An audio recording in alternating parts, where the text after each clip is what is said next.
to learn that trucker guy, that you confuse the two of you as well. Yeah, I do all the time. Because that is just being a bear. Yeah. Well, at certain point I just gave up. And we started dressing alike, and we both have unhealthy fondness for my wife. And she has a healthy disdain for both For of you. both of us. Yeah, for sure. And there have been little windows, there have been little moments where it's Right. like, oh yeah, I can tell them apart. Yeah. One of them wears glasses. Shit. They Right. both wear glasses. Yeah. One of them's a little bit, they're both equally short. Yeah. They both have beards now. Yeah. There was a window, there was a time. There was a brief time. When you were One of them's an alcohol, they're both alcoholics. One of them constantly hitting up to borrow money. Oh no, there's Rich on the other line. They're borrowing money. And then there's been genuine times when Rob and I have bought the same outfit and accidentally worn it to the same event, much to our own chagrin. Not this time. I don't think so. I don't think it's been bad this time. Yeah. But that's only because I had no access to my clothes in California. Had I had my actual closet, Right. I might have pulled off my Rob ensemble. Well, I call it my Rob ensemble. Anyway, you know what? You don't need to take questions. Let's talk about this for 30 minutes. yeah, exactly. There he is, Misha Collins, everybody.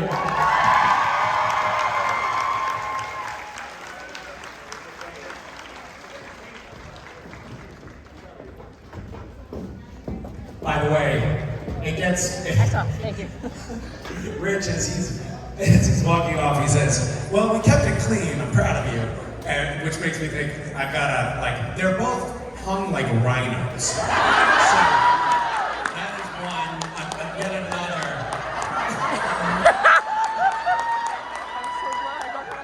When he's right, he's right. You know what I mean? I have one thing that Rich actually only has one leg. Okay, all right.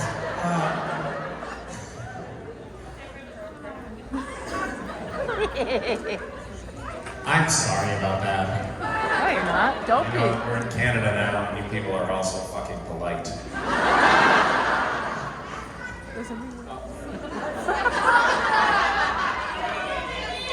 Who said that? You are Canadian. You can say that.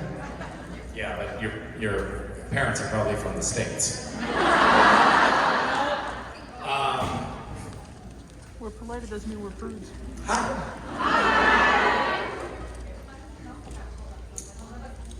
Excuse me. Trying to do a panel up here. If you have something you want to share with the rest of the group, you can.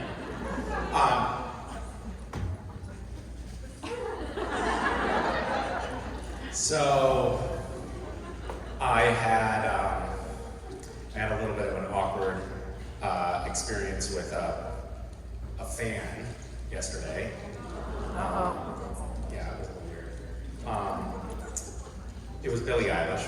I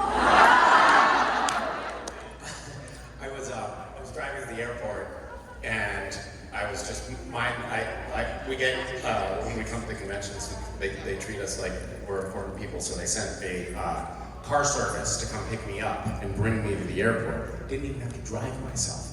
And I'm sitting in the back, feeling, important, and mindlessly scrolling through Instagram, and I see that Billie Eilish is doing this pop-up concert to celebrate the 1-year anniversary of her last album, and it's right on the way.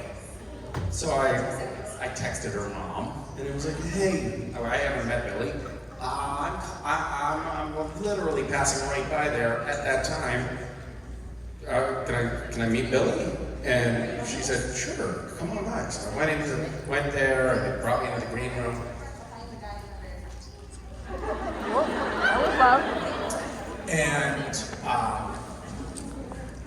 she was like, oh my God, I'm such a fan. I was like, wow, you want to take a picture or what? We took a picture, and then she said the most. She was like, I was just feeling. She named her cat Misha, and so I'm feeling like kind of important. First the car, and then Billie Eilish, the cat, and then And then she took all the wind out of my sails. She said, "What's Jensen like in person?"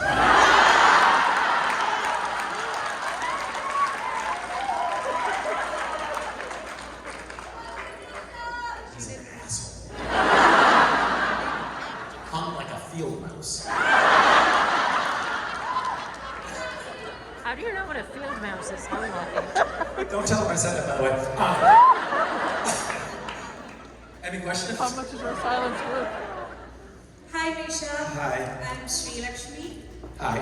Shri? Sri Lakshmi. Hi, Shri Lakshmi. So this is my first time at a convention. Welcome. Thank you. How's it going so far? It's really good. Good. So don't mind me if I am really nervous I, because I am. okay. So first of all, Thank you for being honest about that. Thank you. So first of all, I would like to say that we are doing GISH, and so our team is hi, Team Vampire, Vampire. Vampire what? Vampire, Vampire. You know the vampire, right? Vampire vamp. Where? Vampire. Cool. Like the werewolf and vampire, vampire. Okay. Oh, vampire. So, Okay. so I just wanted to say that. Okay. So my question is. Yes. So today is Friendship Day, International Friendship Day. It is. Yes. Happy Friendship Day. Happy Friendship Day. So tell us a story about your best friend Darius. Darius. I actually did understand what you said there. Tell a story about my friend Darius. Well, I have a friend who, his name is Darius. I speak of him from time to time. He and I have, we went to 7th grade together. That's where we met. And he first got to school. I really didn't like him at all because he was very popular with everyone. He was sort of like Jensen. I didn't like that. All the girls liked him, and I did not like that. And then, very, very quickly though, we became friends. And we've been very close friends for our entire lives, which is now like 35 years we've been friends. And it's you know, we're kind of like almost like siblings, except when we chose each other. And I was reminded the other day of a story. This exemplifies his incredible presence of mind. So this is a story about how this is a story about Darius being the kind of person that I hope to one day be. We were 18 years old and we were going on this long bike ride. It was like a 400-mile bike ride. And we stopped off to get some water out of a spigot at a house on our bike ride. And then we got distracted in a wrestling match on the front yard. And so we were wrestling, he had me pinned, and I was choking and wishing him dead when a pickup truck came screaming into the driveway, and the owner of the pickup truck and the house that we were basically invading jumped out with a shotgun. And he said, "What the fuck are you doing in my yard? This is private property." And we popped up, and I was like, "Oh, thank God." Now I'm just confronting a strange angry man with a gun. And he said, "What are you doing?" And his neighbor had called and said there were two people like walking around his property, probably just casing the joint to break in. And Darius said, "We're riding for the Rhino." And I was like, "What the fuck are you talking about?" And he said, "Yeah." And the guy was like, "What?" And he was like, "Yeah, we're riding to raise money and awareness about the endangered black rhino. We're collecting pledges. In fact, I have a pledge form in my bag if you want to pledge to make a contribution to our campaign." And he starts like reaching for his bag on the bike.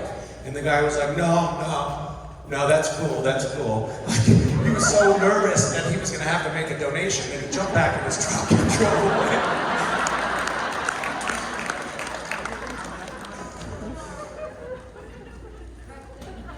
I mean, that's pretty great, right? Someone has a gun and is threatening you, and you ask them for a donation? Who does that? Apparently there is.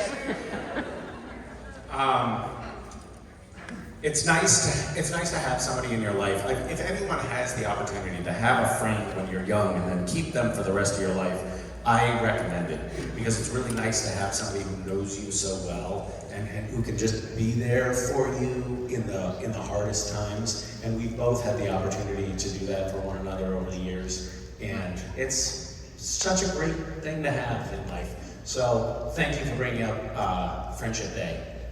Thank you, Misha. Yeah. Hi. Howdy. So, first off, I just want to say the entrance of Castiel into the show and the angel arc in general was amazing. Thank you. There was an interview with Jensen recently, because he had like kind of an epic entrance, or actually maybe it was with Eric Kripke, I think. Eric, who's the creator of both shows, The Boys and Supernatural, said that he wanted to do an epic entrance, kind of like Castiel for Jensen on The Boys, kind of like Castiel's entrance on Supernatural, which was an epic entrance according to Eric. And some news outlets picked up the story, and then there was this one article that talked about how Jensen was reprising his spectacular entrance from Supernatural, and it had like a photo of me and my entrance on Supernatural, and then a photo of Jensen and his entrance on The Boys, and they were like, look, he's still doing the same entrance all these years later, which was kind of weird. Well, thank you for that. My question is... Okay, yes, but honestly, will be awkward. Good segue. Yeah, thanks for that.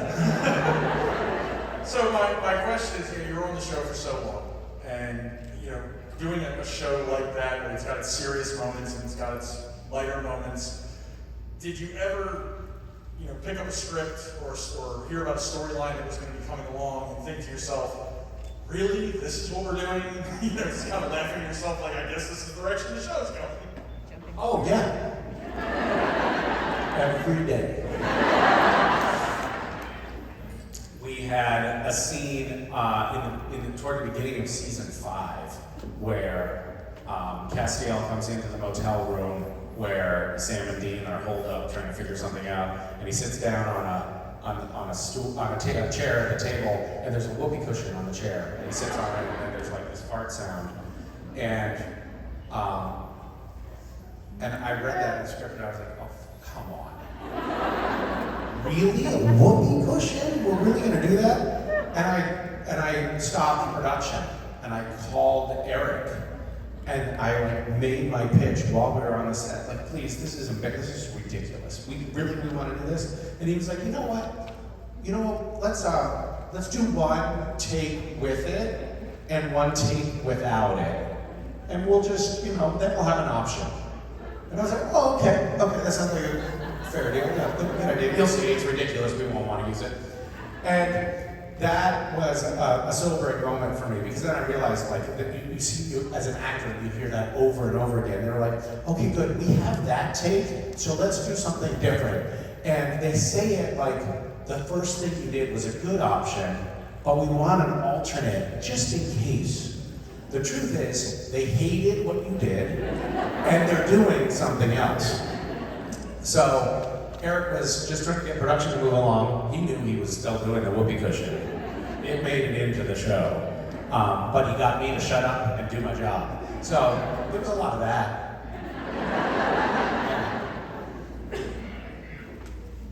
Hi. Hi, my name's Erin. This is my first con. Hi, Aaron. I'm a little nervous. I'm going to start with a dad joke, if that's cool. To like ease Okay, you got one? I have a really good one. Okay. So if the lead singer of Metallica married Miss Piggy and Kermit the Frog, would that make him the pastor of Muppets?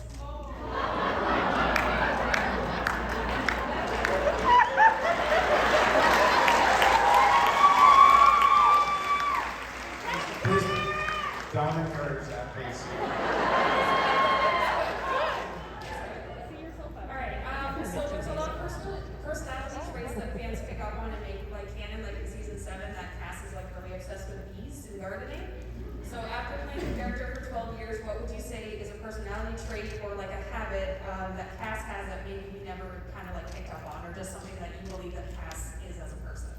Or an angel, I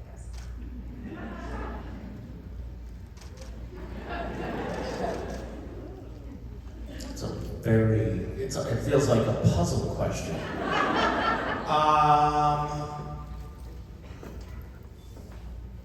I don't know, do you have any ideas for me? I feel like this fandom picks up on things that aren't even there.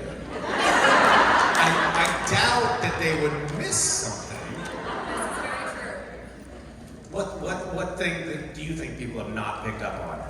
Oh God, I have no idea. I think we pretty much picked up on everything, and I just wanted to know if like there was something that you felt was like so true to Cass's like personality and like who he is.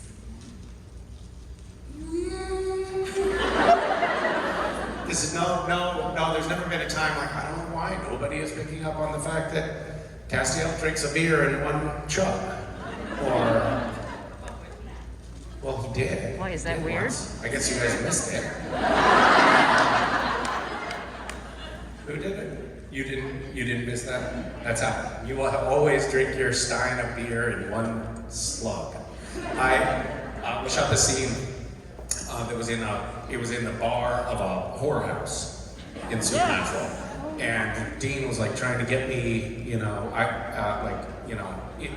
have sex for the first time, and just to steal my courage, I drank a beer, and we were filming, and I drank the whole. It was a full pint, and I drank the full pint, and then the director was like, "That was great, everybody. Let's do another take." And I drank another. Okay. Drank another pint, and then the director said, "All right, everybody, we're gonna just turn the cameras around." Turn the cameras around. I was like, "All right, we're going again, everybody." I was like, "I don't know how much we can do. This is not a good idea." And then this is now third time. Drink the whole pint, and there's only so much volume in a human stomach.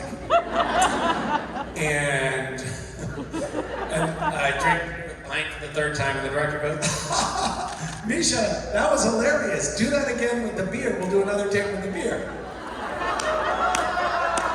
And the fucking camera hadn't been on me.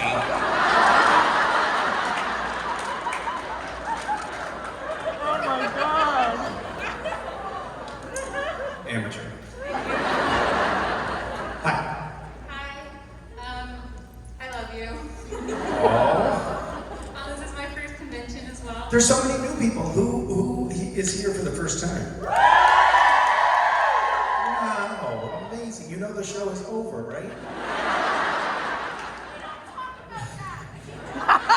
Spoiler alert, I'm so sorry for those of you who haven't finished. Hi. Hi. My question is, obviously Cass is very different from your personalities, but are there any tricks or things that you do to get into his character? Well, I'll be honest, I don't get into character a lot anymore. You use the present tense, and that made me feel like I might be crazy. I just go home and get into character. I'm raising my children as Castiel. That's my They're like, my dad is so weird. He just stands next to me while I sleep all night long. He sleeps in a trench coat, standing up next to my bed. I actually don't feel safe at home. I've never seen him eat. And he drinks beer in just one slug. There were certain things over time that ended up being almost like triggers to put me, like the Manchurian Candidate, that just automatically put me into the Castiel mode. And I have to say, one of them. You're holding the bottom of the mic. Move your hand up the mic. Wait, show me again.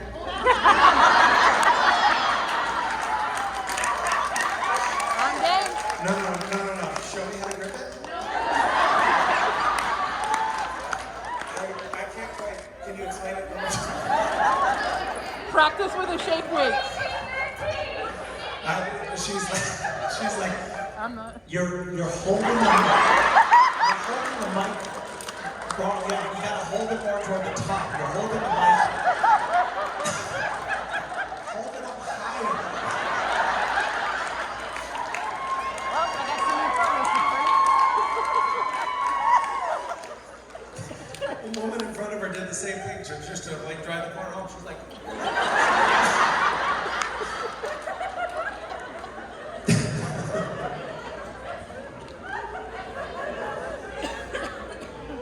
you have a 6-year-old? Well, so now you know how to hold a microphone. That's great. It's a very useful life skill.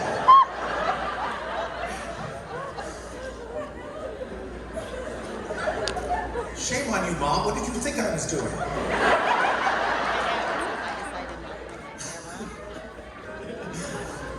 Okay, so.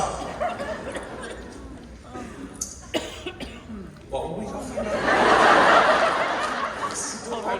Just put on the trench coat, and it was like, right away, I just like sort of slumped and felt like Cassiel.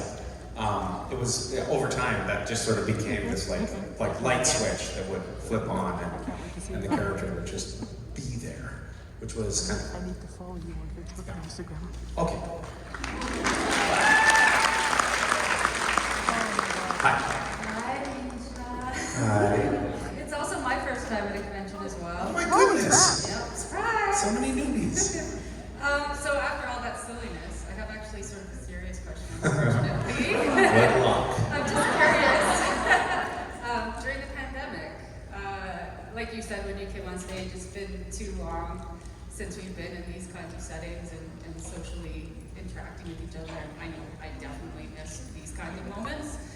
And I'm curious if there was any one key thing that you learned about yourself during that time that we were unable to be normal. Well, there were certain things, like more specific things that I missed that I just couldn't do anymore, like licking the handrails on public transportation.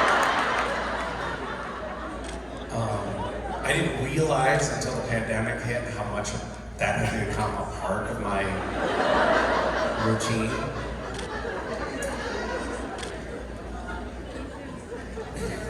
Terrible.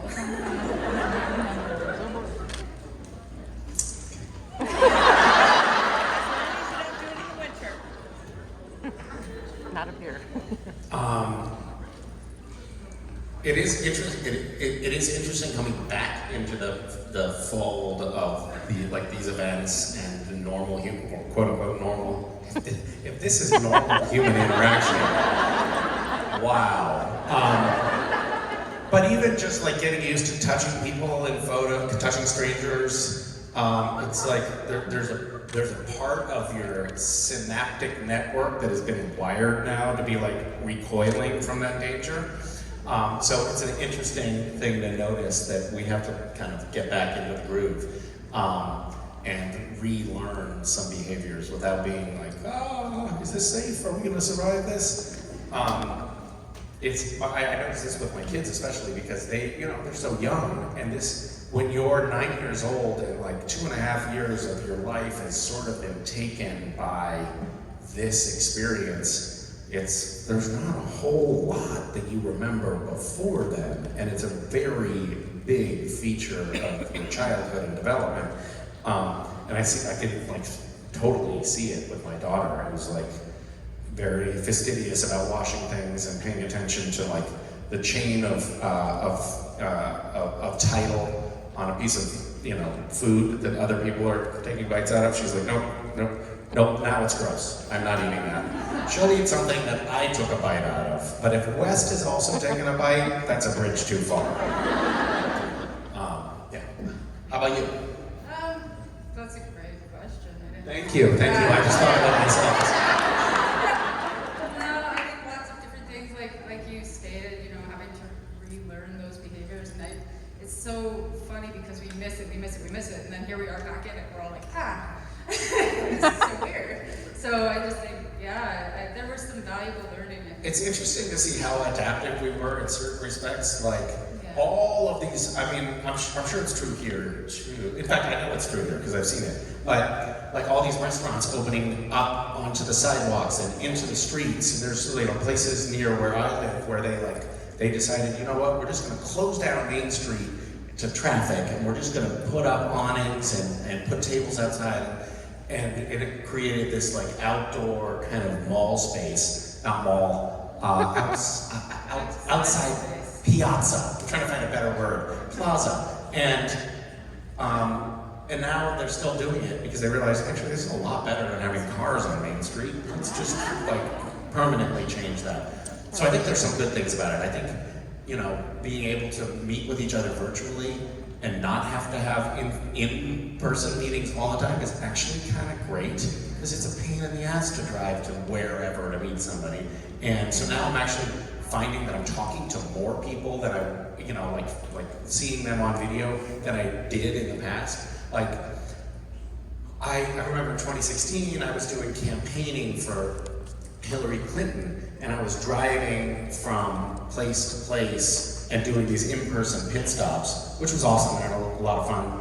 But during the pandemic, it was I was doing campaigns with all sorts of politicians over Zoom, and I was able to meet, do face-to-face Zooms with most of the people who were Democratic presidential nominees. And I would never have been able to do that if it was an in-person thing, because I don't pass the security protocols necessary to be face-to-face with someone like that. So there are good things and bad things about it, but I think that it's going to take us a while to actually settle into the right cadence of this combination of safety and contact that we all need. I don't know. Interesting topic. Thanks for sharing Yes. that with us. Hi. Hi there. My name's Alexandra. It's my first time here, like many of us apparently. I just want to say I love what you're doing with Random Acts and even GISH. It brings a lot of people together. And your videos with cooking with your kids and everything. Thank you. It makes me think of even my time with my own father. You actually share the same birthday, so happy early birthday. Oh, thank you. And I was wondering if there is a comfort food that you have, and do you have a special story of why that would be your comfort food, like a family food that you grew up with? You know, it's so funny. I do have a comfort food, and it's cheap Chinese food. But your prompt as to why that's a comfort food, I never thought about before until just this moment. So thank you for being my therapist. I love cheap Chinese food when I'm not feeling well, or when I'm just really tired or burnt out or something. It's generally speaking, I know because we filmed in some of the kitchens of really cheap Chinese restaurants in Vancouver when we were doing Supernatural, and I saw things that were more horrific than any of the decapitations that we performed on the show in that kitchen, like cutting boards covered with cigarette butts and stuff like that. So there was a soup broth that was bubbling on the stove. It was like a 15-gallon, like a giant pot of the broth for wonton soup, and it had plastic grocery bags floating in it. So I know that it's not the healthiest food in the world, but it's still a comfort food. And your prompt just brings me back to my childhood when I grew up in a very loving, nurturing home with my mom and my brother, but we did not have any money. And going out to a restaurant of any stripe was a big deal. There's a restaurant, you probably have Wendy's in Canada. Yes. So there's a restaurant, Wendy's had an all-you-can-eat buffet that was like $3.50 at the right time. And we would sometimes go there, but it would be like, eat as much as you can, kids. And there was, and then occasionally like my mom's boyfriend or something, or it would be somebody's birthday, and we would go to the really, really, really cheap Chinese restaurant in town. And that's it. That's why it's a comfort food for me, because it was like, we would go to this giant, like very, very cheap restaurant, but it was like the only restaurant that we would be able to afford. And that's why it's a comfort food, I guess. And also, because it's full of MSG, which is delicious.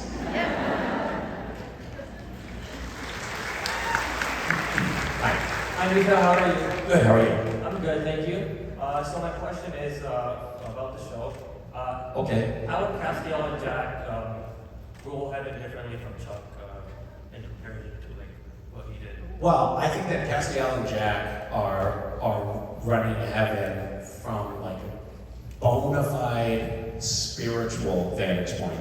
I mean, I think that Jack sort of tapped into the oneness, like a true elevated metaphysical state of being. And I think that Chuck was basically like a bored evil genius. And they were operating from a very different place. So I like to think that it's actually coming from a place of like purity and goodness under Jack. How's that? Very good, thank you. Thank you. Hi. Hi there. So I was just wondering if you have a favorite scene that you shot with Alex. No.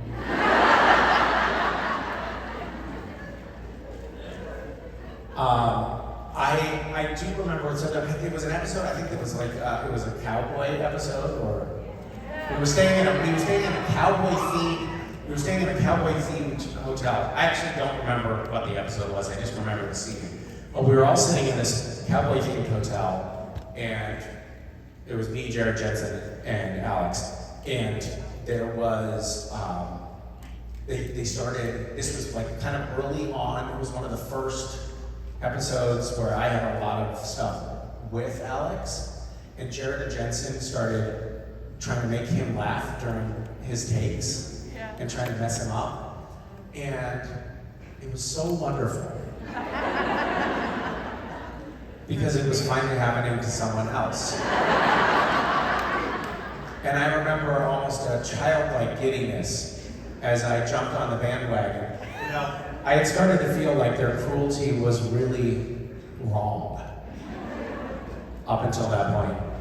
And then when I joined in to try to mess Alex up, it suddenly felt so right.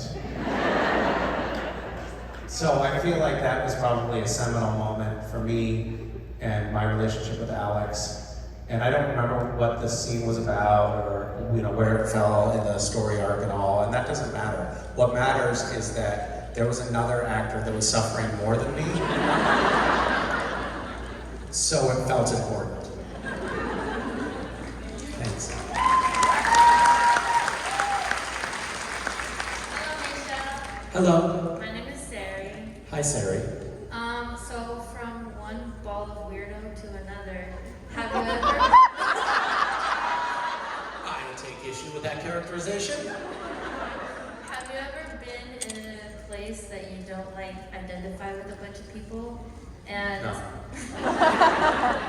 like, how do you get through feeling yourself and not feeling like you're impostoring someone normal? How do I masquerade as a functioning adult? Paraphrasing here. In the company of other humans? Oh, it's such a challenge.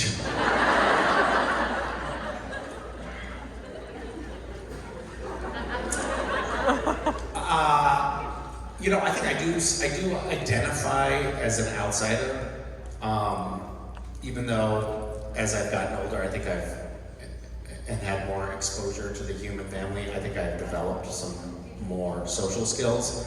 But we switched schools every year for sure, but it's often more than that once a year.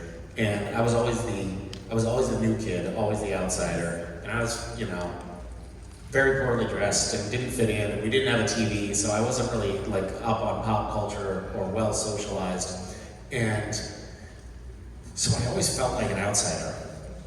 And I think that just has stuck with me. Like it's codified. I still identify that way. But I think one thing that has helped doing it again. Yep. I'm gonna go high because when I'm down here, it makes that. It sounds like someone is. Sounds like there's a mouse. It sounds like a mouse, like a field mouse. Interesting. Richard Spade.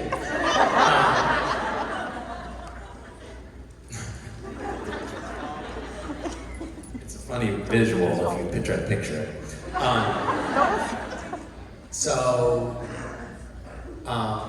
I think over time, I think just like pushing myself to sort of push through the uncomfortable situations has helped me become more graceful in that department. But I still feel like an outsider, especially right now. Thank you. Thank you. Hi. Hi. It's my first concert. Oh, hi. Hi, yes. Hi, new person. What made you take the plunge and come to a convention? I felt like I had too much money in my bank account.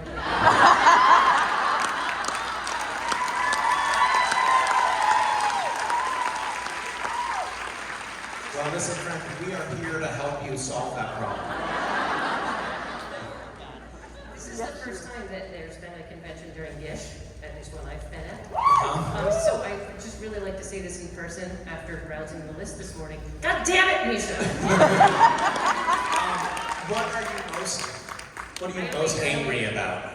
I only skimmed it quickly, so Okay. I couldn't possibly come up with it. But my question is, how do you guys come up with these items? Like, is there just an empty room filled with drugs that you all and just I'd like to point out the inconsistency of your question. If the room were in fact empty, how could it be filled with drugs? We take the drugs and they can go into an empty room. The list, so the list originally started with a list that I had been keeping, that I was like, I had this notebook and I would oh, this is a good idea for an art project, and I'd write it down. And then it was like, okay, it's been 5 years since I started making this list and carrying it around with me, and I've done exactly one of the 50 things on this list. I've got to up my game. And so that was the very first, it was even before it was called GISH, the very first rhino hunt thing that I did was just getting those items made. It was crowdsourcing. It was cheating. And then as I go through the year, I just make notes now when I was like, oh, you know what? That would be a good GISH item.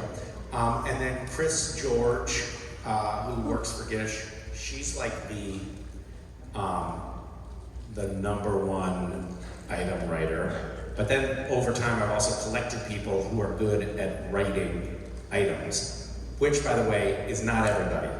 I don't know, it was maybe like year 2 or something, I sent an email to my friends, like, can you please help write some items? Because this is like, I have to come up with 200 things, and I don't know, my brain is not generating enough.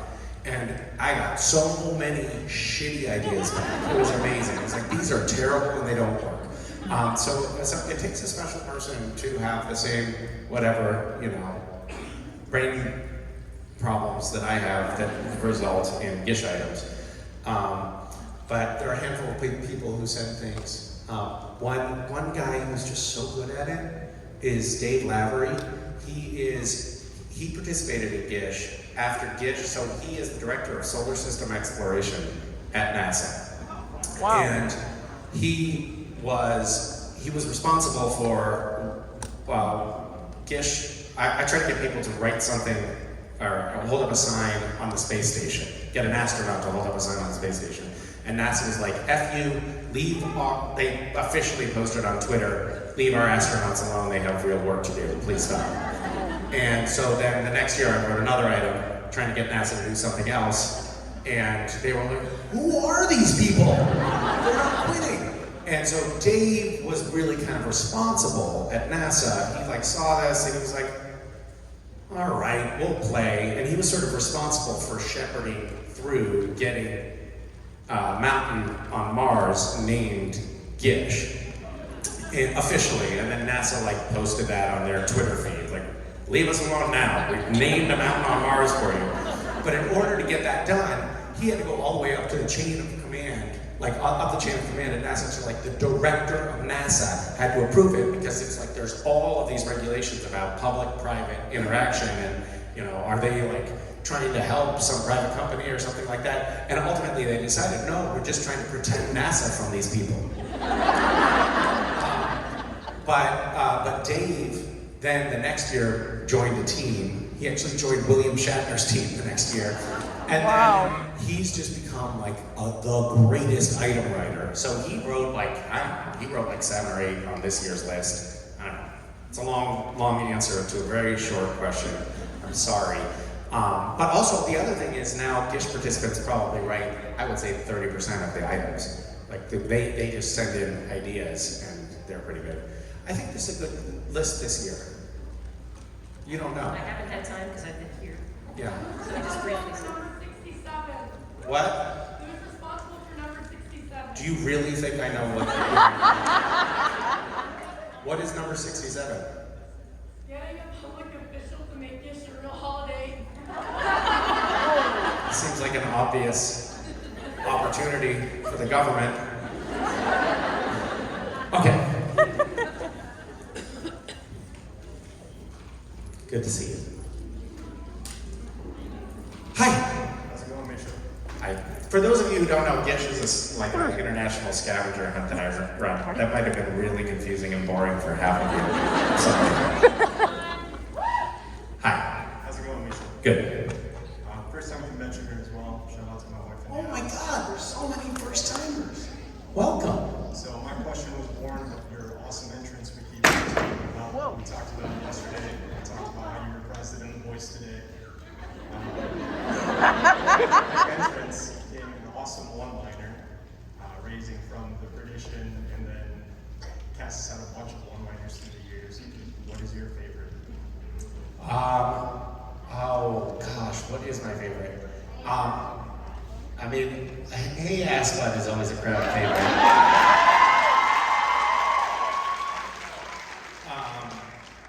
I'll just wait here then. Say it in the cast, please. Asput. Say it in the cast Say voice. a asput. In the cast voice.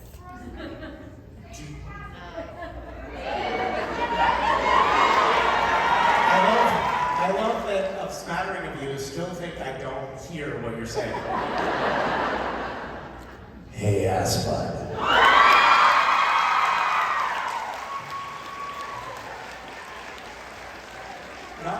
Nothing reads a washed-up actor like getting up on stage long after your show has been canceled and trying to mimic the voice and your character's catchphrase. I can see myself doing that, you know, 40 years from now.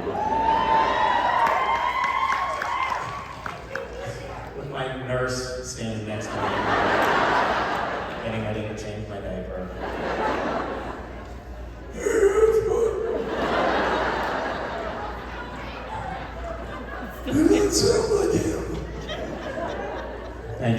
Thank you for that mortifying experience.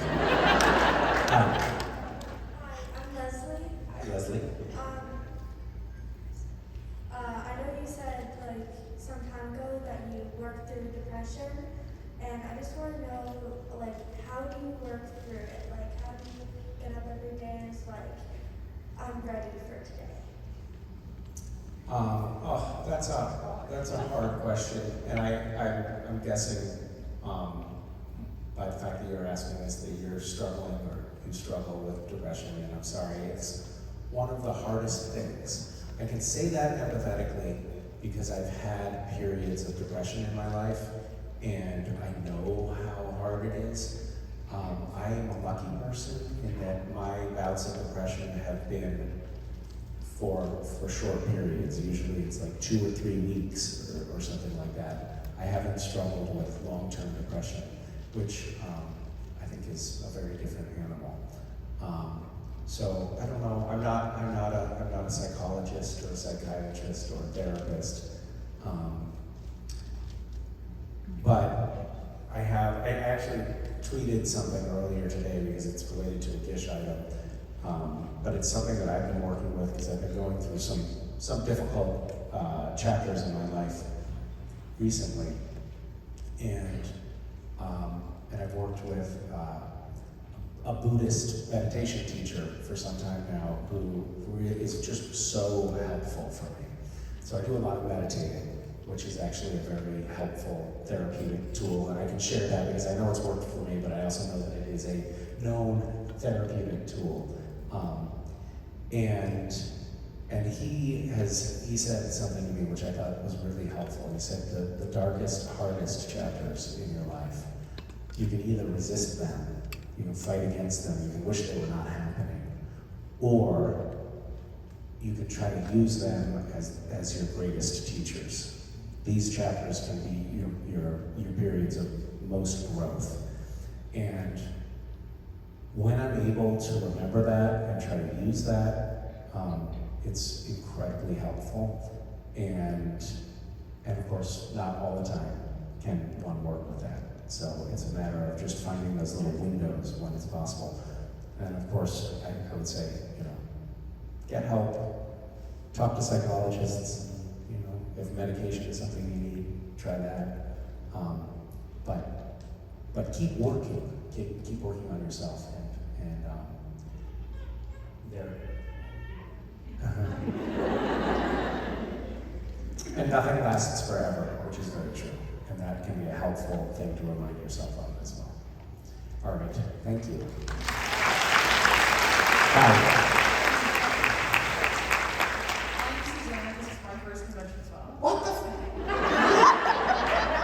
Were people who have been to conventions before not allowed to ask questions this time? Seems that way. Obviously not. So I love your podcast, Bridgewater. Well, thank you. Super excited to see that you guys are recording again for the next season. And so my question is about when you're doing voice acting, do you find it easier because you only have to focus on your voice, or more difficult because you only have your voice to display all the characters' emotions? It's way easier. Way easier. There's so much less to think about, and we're reading.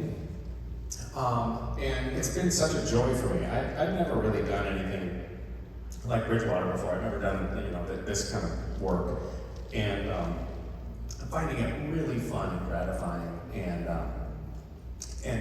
it's interesting. So as an actor, if you go like work on television, working on Supernatural, we shoot maybe on a big day, we shoot 8 pages of dialogue. We recorded last week. We were recording the next season of Bridgewater last week. On Tuesday, we recorded 88 pages, and it's the same amount of story per page.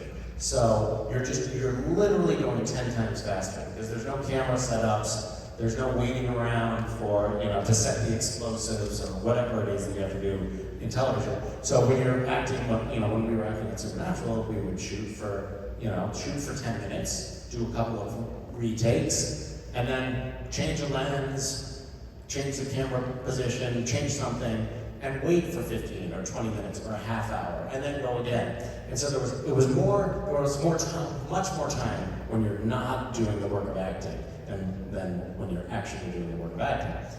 And when you're in a recording booth, so last week is a good example. On Tuesday, I'll say this: like we did 7 hours straight, but it was 7 hours of continuous acting, and it was amazing to see what happened in my brain. When I was done, I got in the car. My mom was there visiting. Oh, that's another story. My mom was there visiting. We got in the car, and I couldn't figure out how to put it in reverse. My brain had just used up all of its resources, and we were driving. It was like a half hour later, because it was about an hour and a half from my house where we were recording, and we were driving in. I was like, Mom, I've done this drive 100 times. Mom, I have no idea where we are. And I had turned off the highway and driven 15 miles in the wrong direction before I realized what I was doing. And it's like just completely sapped of all mental faculties. Which, by the way, brings me to the other story. So my mom comes in, and she was coming to visit me and the kids, and her flight got in while I was recording, so she took a taxi to the recording studio, and then she ended up just sitting in the booth with the director on the other side of the glass, watching me and Alan Tudyk. I don't know if you know the actor, but he's playing my dad in this season. He's an awesome. So we were both in the booth, and we were recording all this stuff.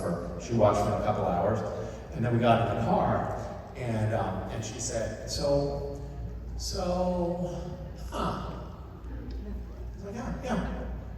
What'd you think of the Bridgewater thing? She was like, so you were recording that?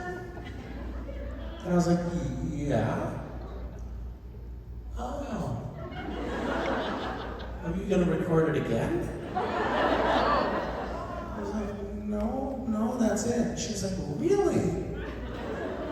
And is that how you did it for the first season? And I said, yeah, she hasn't listened to the first season. She's like, oh, okay.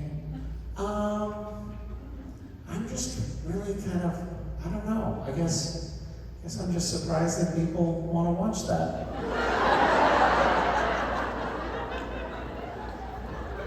She thought we were making a television show.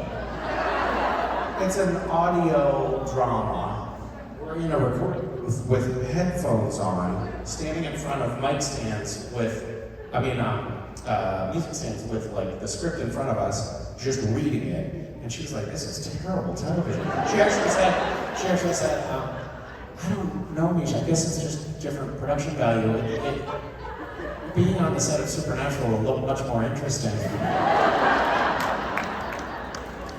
Oh my God. That must have been such a strange 2 hours for her. This is terrible television.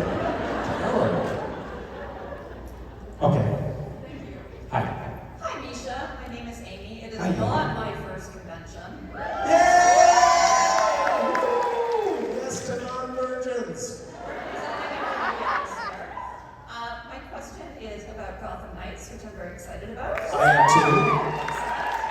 And I wonder what you're most excited about with playing the character of Harvey Dent. Well, I'm very excited about many aspects of the character of Harvey Dent.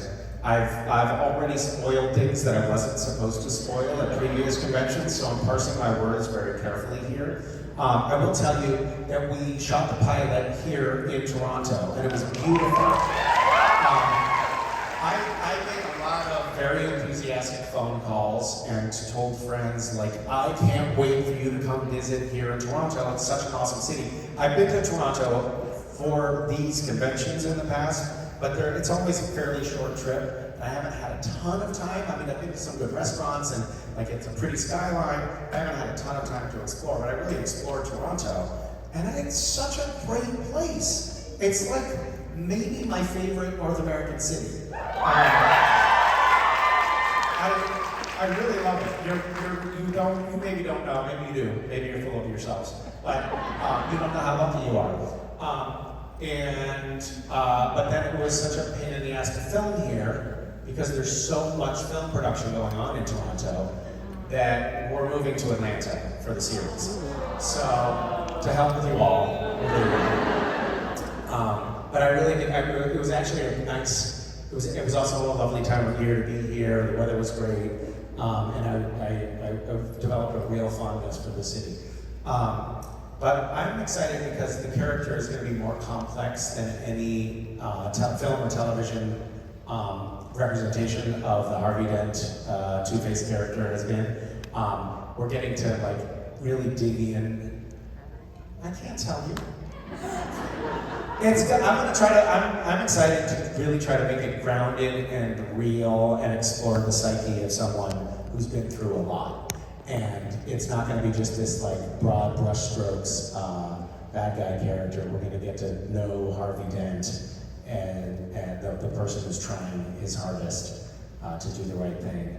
And I think it will be gratifying. It'll be very satisfying for me as an actor. And you may just have to slog through it. We'll see. I think it's going to be great. I love the cast. I love the creators. And I you know, this is very different from Supernatural. On Supernatural, we'd sit down with the writers and they'd be like, okay, so here's what we're gonna do. And then in episode, you know, 15 to 18, here's what's gonna happen. And here I'm like, so what's gonna happen? And they're like, we're not telling you because we don't trust you.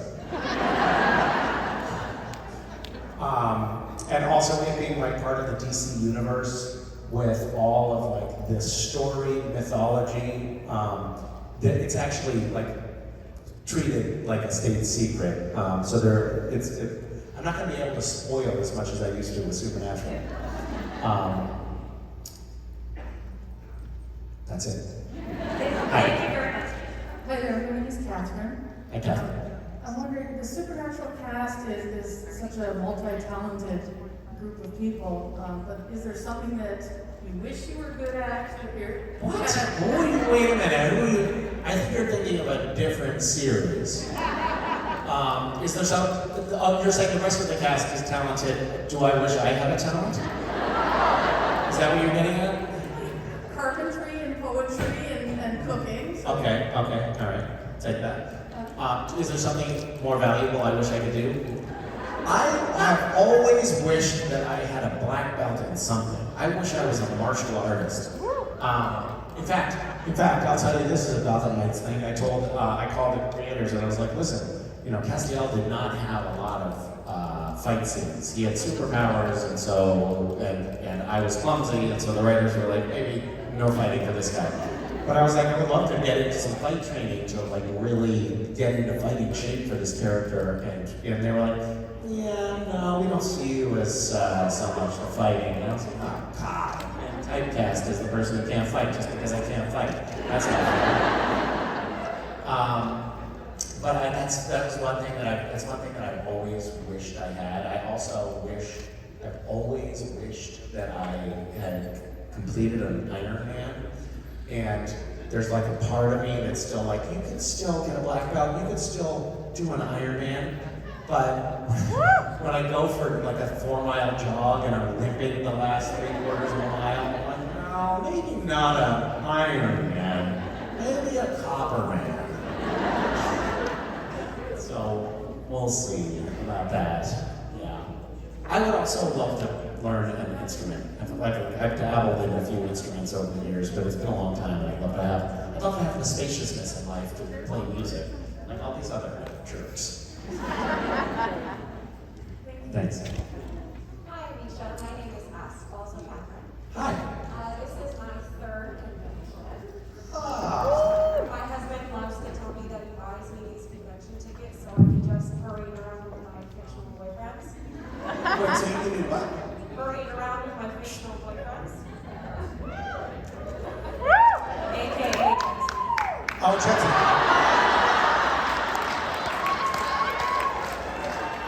I was about to let that go to my head, so I'm glad that you set me straight. It's you and Billie Eilish.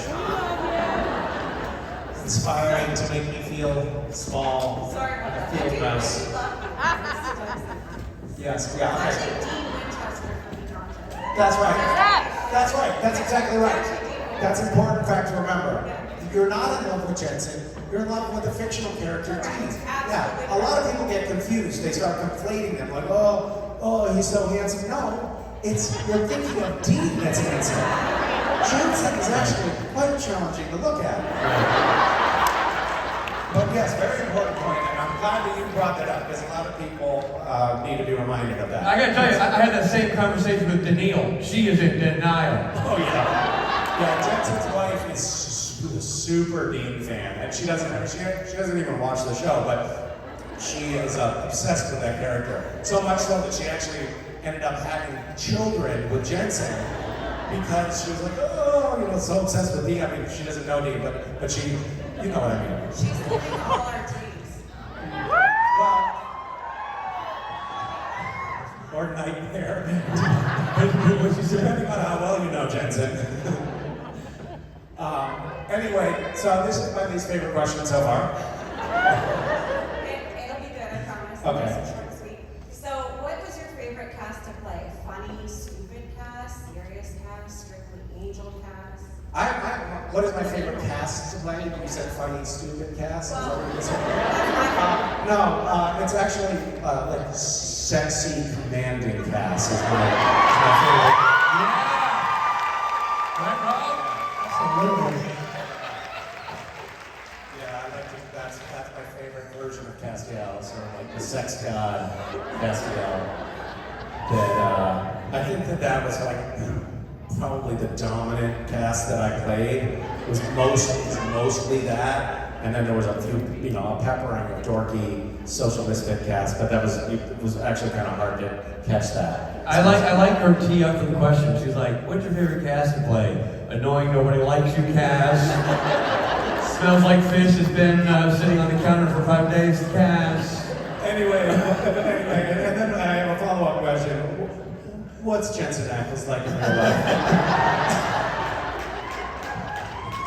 Well, this has been an incredibly demoralizing experience. Thank you all. Way to bring them down a peg, Toronto. Well done, Toronto. We owe you. Misha Collins.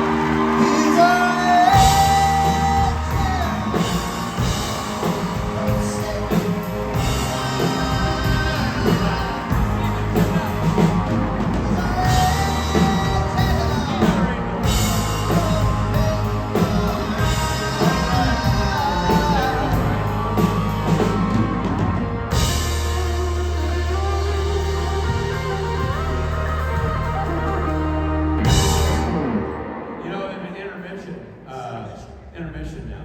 You know what's after intermission?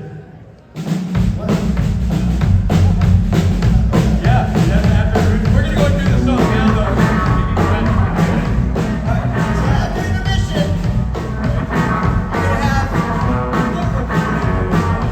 costume contest. For the podcast board, it's costume contest. Somebody's gonna die. So get ready for that. Could be you. Can't say you have been warned. All right, see you in a bit.